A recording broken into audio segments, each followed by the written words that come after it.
This is an emergency. This is a tragic emergency. So Trump's throwing a 50% tariff on India for buying Russian oil. Like, that's going to scare a country with 5,000 years of history. India एक sovereign state है और अपना फैसला करने का पूरा हक रखती है और हम बहुत खुश हैं कि जो नरेंद्र मोदी प्राइम मिनिस्टर हैं इंडिया के, वो अपनी आवाम के लिए सोचते हैं। India looked at him like, bro, we survived the British. We can survive your math. America जो दुनिया भर को डेमोक्रेसी का पाठ पढ़ाता है, वहां से एक ऐसी खबर आ रही है जिसको सुनकर आप सब लोग हैरान रह जाएंगे। Who pays tariffs? Consumers pay Trump's tariff tax. That's the reality. कि वॉशिंगटन डीसी में पुलिस को हटाकर जो फेडरल गार्ड्स हैं उसको लगाया जाएगा। अब रिसेंटली देखे कि जब इंडिया ने रूस से तेल खरीदा 25% पहले था उनको टैक्स, वो बढ़ा के 50% कर दिया, इसीलिए कि वो उसके नीचे आ जाए। लेकिन हम इसमें मोदी को अप्रिशिएट करते हैं। Modi is going to the Shanghai Cooperation meeting which he normally does not attend.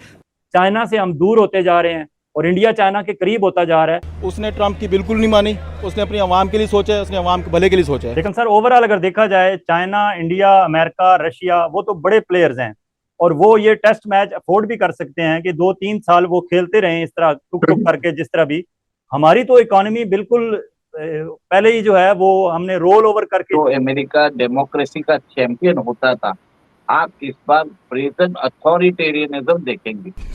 नमस्ते दोस्तों, जय हिंद। हिंदुस्तान स्पेशल में आपका स्वागत है दोस्तों।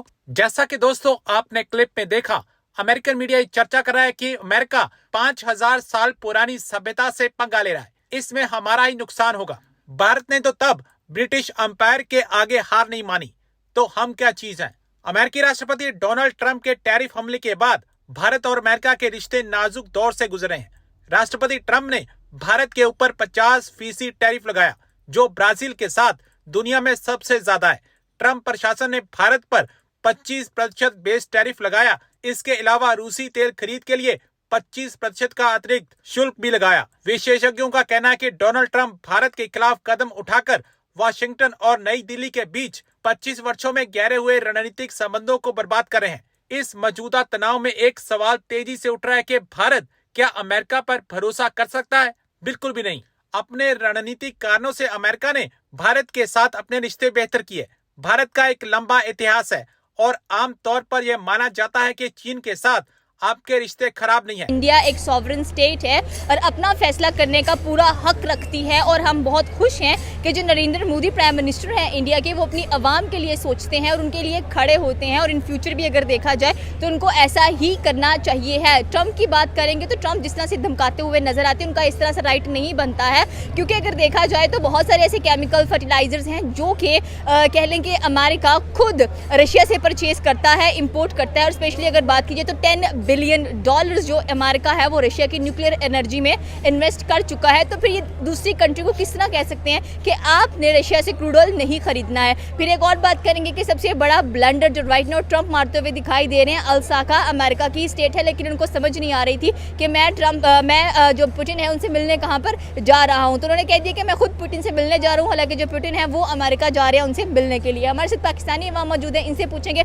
सबसे पहला सवाल। तो जाहिर सी बात है इंडिया एक सॉवरेन स्टेट है, तो फिर ट्रंप क्यों धमकाता है, जबकि जो अमेरिका है उसके जो एक्स ऑफिशियल हैं जिन्होंने ये स्टेटमेंट दिया है, कितने सहमति रखते हैं आप, इनसे कितने सहमत हैं? अस्सलाम वालेकुम। मैं आपके लास्ट सवाल से शुरू करता हूँ। जो ट्रंप ने मुलाकात कहा था प्यूटन से, इसी पे ही प्यूटन की जीत है। ओके, ये बहुत ही प्लस पॉइंट है प्यूटन के लिए, ठीक है। उसके बाद जो ट्रंप ज़ोर ज़बरदस्ती कोशिश कर रहे हैं वर्ल्ड वाइड में हर चीज़ में टांग अड़ाने की, जी मैंने ये कर दिया, मैंने वो कर दिया।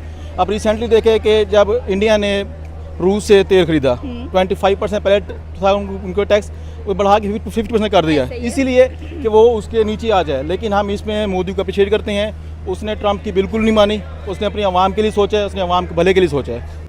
यही तो एक प्राइम मिनिस्टर को करना चाहिए कि आप अपने भले के लिए सोचो, अपने नहीं बल्कि अपनी आवाम के भले के लिए सोचो। और आज इसी वजह से कह लें कि इंडिया बहुत जल्द इसी बड़ी इकोनॉमी बनने जा रहा है। बिल्कुल, इसमें नो डाउट इंडिया हमसे, बल्कि इंडिया एशिया में बहुत ज़बरदस्त अच्छे जा रहा है। उसकी इकोनॉमी देख लें, और यही सीन था जब पीएम इमरान खान साहब ने भी यही स्टेप लिया था लास्ट टाइम जब वो रशिया गए थे। तो उसी को लेके हमारी स्टेटमेंट के दरमियान जो गैप आया है, जिसको लेके अभी तक भी बहुत बड़ा गैप है। तो हम भी रिक्वेस्ट करते हैं कि प्लीज़ इसको भी देखें। हमारी आवाम है यहाँ पे बहुत ज़्यादा महंगाई बढ़ती जा रही है, इसलिए कि हम अपनी चीज़ों को कंट्रोल नहीं कर पा रहे। डॉलर बढ़ता जा रहा है, पाउंड को देख ले। इस हालात में आप कैसे कह सकते हैं कि एक आम बंदा एक ईजिली लाइफ गुजार। जो दुनिया भर को डेमोक्रेसी का पाठ पढ़ाता है, वहां से एक ऐसी खबर आ रही है जिसको सुनकर आप सब लोग हैरान रह जाएंगे। प्रेसिडेंट ट्रंप ने एक बड़ा फैसला लिया है और इसको एक्सप्लोसिव मूव के तौर पर देखा जा रहा है।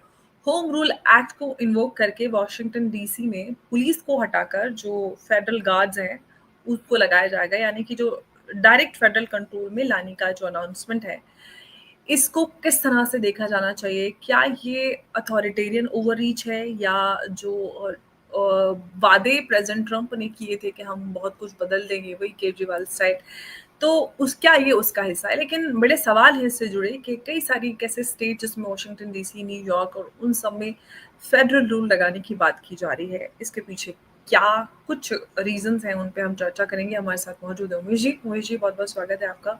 जय हिंद, नमस्कार। जय सिया राम नंबर जी। जय सिया राम उमेश जी। उमेश जी, प्रेसिडेंट ट्रंप का ये जो डिसीजन है होम रूल एक्ट हटाकर इसको फेडरल जो लॉ है उसको लाना है, फेडरल गार्ड्स को लगाना, पूरी तरह से फेडरल के फेडरल गवर्नमेंट के कंट्रोल में इन सारी चीजों को लेकर आना, ये क्या दिखाता है? अंबर जी देखिए, अमेरिका के अंदर जो वॉशिंगटन डीसी है, जो उधर कैपिटल है, उसके अंदर उन्होंने एक तरह से वहाँ की जो मेट्रोपॉलिटन पुलिस है उनसे पावर लेके उन्होंने फेडरल गार्ड को दे दिया। अब ये जो वॉशिंगटन डीसी है ये अमेरिका का कैपिटल है और टैरिफ वॉर के वक्त एक तरह से यहाँ पे वो उन्होंने सारे पावर्स मेयर से ले लिए हैं और उन्होंने वॉशिंगटन डीसी को अपने कंट्रोल में ले लिया। और जैसे आपने बताया है कि वो दूसरे सिटीज को भी लेने की उनकी मंशा है, आगे पॉसिबल है। तो इसको एक तरह से start of emergency, start of mini emergency in America आप समझ जाइए। और वहाँ पे जो अमेरिका डेमोक्रेसी का चैंपियन होता था, आप इस बार ब्रेजन अथॉरिटेरियनिज्म देखेंगे। ट्रंप अपने हिसाब से लॉज को इम्प्लीमेंट करेंगे। जैसे अभी उन्होंने होम रूल एक्ट के अंदर वहाँ पे जो 800 फेडरल गार्ड्स है उनको टोटल पावर दे दिया। जैसे अमेरिका का क्या है, उधर 50 स्टेट है, उस 50 स्टेट के अंदर जनरली पावर जो होता है वो गवर्नर के पास होता है। फेडरल गार्ड्स जो है वो एक तरह से गवर्नर के कंट्रोल में रहते हैं। पर वो जो वॉशिंगटन डीसी है, जो एरिया है, जो कैपिटल एरिया है, जैसे डीसी बोलते हैं, तो डिस्ट्रिक्ट ऑफ कोलंबिया का वो डिस्ट्रिक्ट है, उसका जो पावर होता है वो मेयर के पास होता है।